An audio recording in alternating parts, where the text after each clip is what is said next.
Hello everyone, my name is Dipakshi Verma and welcome to my channel.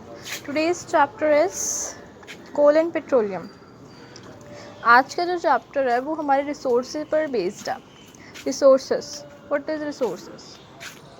Resources ऐसी चीज़ें होती हैं जो ह्यूमन बीइंग्स के लिए मतलब हमारे लिए बहुत हेल्पफुल होती हैं. कोई भी ऐसी चीज़ जो ह्यूमंस के काम आए या ह्यूमंस उससे काम कर सके या उसकी हेल्प से कोई काम कर सके, उसे हम रिसोर्सेज बोलेंगे. रिसोर्सेज दो चीज़ों में डिवाइड होते हैं. Resources can be broadly classified into two kinds: exhaustible natural resources and exhaustible natural resources. Sources means air, sunlight, जिससे हम एयर से हम ब्रीथ कर सकते हैं.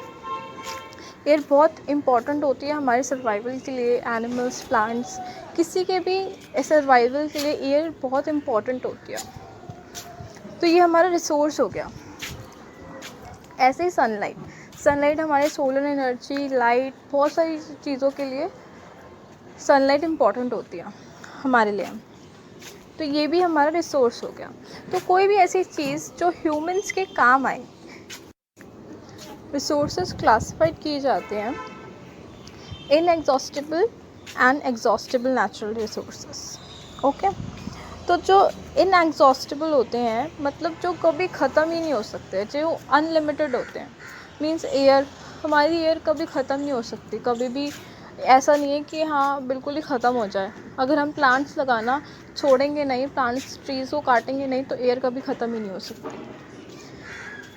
ऐसे ही सनलाइट, ऐसा तो है नहीं कि सूरज लिमिटेड टाइम के लिए है. सूरज हमेशा ही सही है और हमेशा से ही रहेगा. तो ये होते हैं इनएग्जॉस्टिबल, जो कभी ख़त्म ही नहीं हो सकते, जिनका स्टॉक अनलिमिटेड है. एग्जॉस्टिबल नेचुरल रिसोर्सेज, ये वो होते हैं जिनका स्टॉक लिमिटेड है, मतलब ये ख़त्म हो जाएंगे. इनकी कभी ना कभी तो ये ख़त्म हो ही जाएंगे. मीन्स फॉरेस्ट, कोल, पेट्रोलियम, ये जो जितने भी है ना, पेट्रोलियम ज़्यादातर नहीं है, बहुत कम रह गए हैं. पेट्रोल, डीजल, ये सारे डिफ़ाइन किए जाते हैं, फिर बनाए जाते हैं. कोल जो है ये कभी ना कभी इनका स्टॉक ख़त्म हो ही जाएगा. Fossil fuels, exhaustible natural resources like coal, petroleum, natural gas, these were form from that remains. ये जितने भी होते हैं ना, कोल, पेट्रोलियम, नेचुरल गैस, ये फॉसिल फ्यूल्स होते हैं. मीन्स जितने भी डेड ऑर्गेनिज्म होते हैं जो मर जाते हैं, जैसे कोई भी एनिमल मर जाता है तो उससे ये बनते हैं. ये जितने भी पेट्रोलियम, नेचुरल गैस, कोल, कोक, जितने भी होते हैं ना, ये सारे नेचुरल रिसोर्सेज जो हैं वो बनते हैं डेड ऑर्गेनिज्म से. अब इसकी स्टोरी आगे एलैबोरेट करके पढ़ेंगे.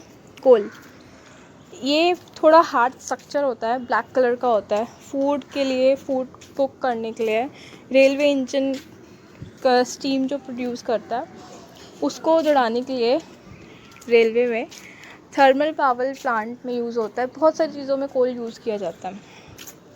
कोल की स्टोरी कुछ इस कदर है. 300 मिलियन ईयर्स अगो अर्थ, जब 300 मिलियंस पहले जो अर्थ थी वो पूरे फॉरेस्ट थी, पूरा जंगल ही जंगल था, कहीं पर बिल्डिंग्स वगैरह कुछ नहीं थे.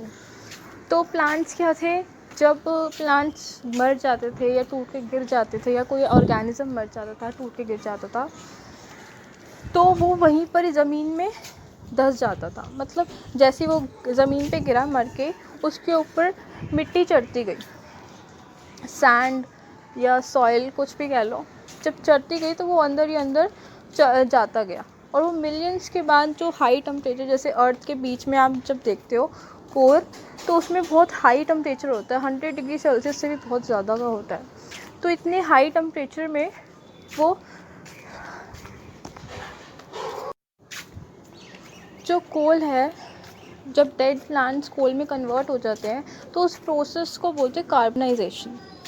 क्योंकि कार्बनाइजेशन इसलिए बोलती हूँ क्योंकि जो कोल है वो पूरा कार्बन कंटेन्स करते हैं.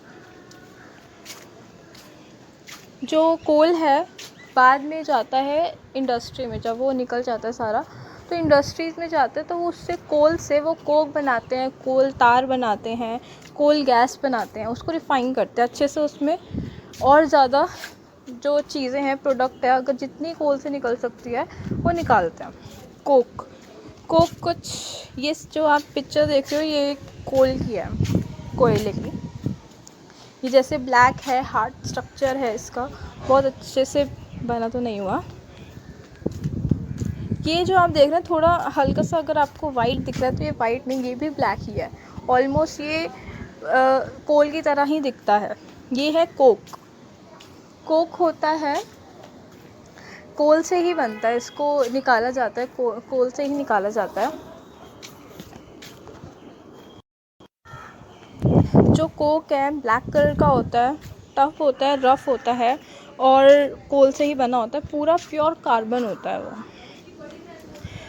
कोल is use in manufacture of steel को बनाने में, एक्सट्रैक्शन ऑफ मेनी मेटल्स, सारे मेटल्स को, ज़्यादातर मेटल्स को एक्सट्रैक्ट करने में ये काम आता है कोक। कोल तार, ये थोड़ा लिक्विड फॉर्म में होता है, ये भी कोल से ही प्रोड्यूस होता है। ब्लैक कलर का होता है, अनप्लीजेंट सी स्मेल होती है इसमें और 200 सब्सटेंस होते हैं इस कोल तार में। इस कोल तार से बहुत सारी चीज़ें बनती है, सिंथेटिक डाइज, ड्रग्स और प्लास्टिक्स, बहुत सारी चीज़ें बनती हैं। Coal gas is obtain during this process of coal to get coke. जब रिफ़ाइन किया जाता है, कोल से कोक को निकाला जाता है तो उसमें थोड़ी सी गैस प्रोड्यूस होती है, उस गैस को बोलते हैं कोल गैस। ये भी बहुत सारे इंडस्ट्रियल प्लांट्स में काम आती है कोल गैस। पेट्रोलियम और कोल की थोड़ी सी स्टोरी थोड़ा सेम है, कुछ ज़्यादा डिफरेंस नहीं है। बस डिफरेंस है कि ये अगर कोल होता है वो भी कोई भी सेलेस्टियल बॉडी में, कोई भी ज़मीन पर जितने भी एनिमल्स, प्लांट्स होंगे वो सारे अगर ज़मीन के अंदर धंस जाते हैं, उन्हें कोल बनते हैं वो आगे जाके। लेकिन जो सी में होते हैं, ओशन में होते हैं, वहाँ पे भी ऑब्वियसली एनिमल्स होते हैं, फिशेस होती हैं, ऑक्टोपस होते हैं, बहुत सारे एनिमल्स होते हैं, सी एनिमल्स। तो वो जब मर जाते हैं एट द बॉटम चले जाते हैं, बॉटम के अंदर एकदम चले जाते हैं और वहाँ पे जब बॉटम में जाते हैं तो उनके ऊपर क्ले और एब्सेंस ऑफ एयर होती है, क्योंकि ऑब्वियसली वहाँ पे एयर नहीं होती है पानी के अंदर। तो नीचे जब चले जाते हैं उनके ऊपर थोड़ी सी सैंड और क्ले जब जमती जाती है, उसके बाद वो बनते हैं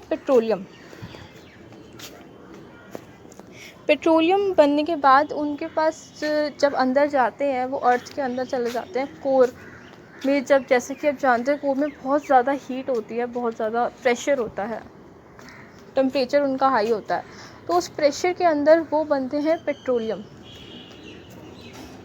ये जो आप पिक्चर देख रहे हो ये कोल तार की है। ये आप जो पिक्चर देख रहे हो ये पेट्रोलियम के है, पेट्रोल। रिफाइनिंग ऑफ पेट्रोलियम से बहुत सारी चीज़ें बनती है इससे भी, जैसे इसकी अनप्लीसेंसी ऑडोर मीन स्मेल, अनप्लीसेंसी स्मेल होती है इससे।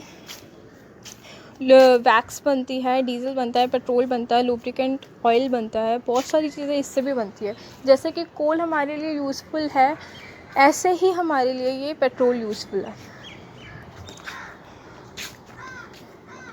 जो प्रोसेस होता है, पेट्रोलियम से सारी चीज़ें रिफ़ाइन की जाती है, पेट्रोलियम से पेट्रोल, डीजल, ये सब में कुछ निकाला जाता है, उस रिफ़ाइनिंग को कहते हैं refining of petroleum. Natural gas is very important fossil fuel. Natural gas है, ये बहुत इम्पॉर्टेंट है हमारे लिए। ये थ्रू पाइप्स के थ्रू जाती है किसी भी फूड को कुक करने के लिए, और नेचुरल गैस को स्टोर करके अंडर हाई प्रेशर के अंदर जब की जाती है उसको, तो वो बनती है कंप्रेस्ड नेचुरल गैस, CNG, जिसे हम क्लीनर फ्यूल भी कहते हैं। तो आजकल सारी मोस्टली 75 कार्स में ऑलमोस्ट CNG का यूज़ होता है, क्योंकि CNG कम पोल्यूशन प्रोड्यूस करती है। अकॉर्डिंग टू पेट्रोल डीजल इनके मुताबिक थोड़ा कम प्रोड्यूस करती है ये पोल्यूशन, तो इसलिए गवर्नमेंट सीएनजी को ज़्यादा अलाउ करती है। सो इसी ये हमारा लास्ट टॉपिक है, इसी के साथ हमारा चैप्टर ख़त्म होगा। सीएनजी जो है वो फर्टिलाइज़र, केमिकल्स इनके लिए भी यूज़फुल है। ये सारे भी सीएनजी से बनाए जा सकते हैं। बहुत सारे केमिकल्स, फर्टिलाइजर्स सब कुछ बनते हैं इससे।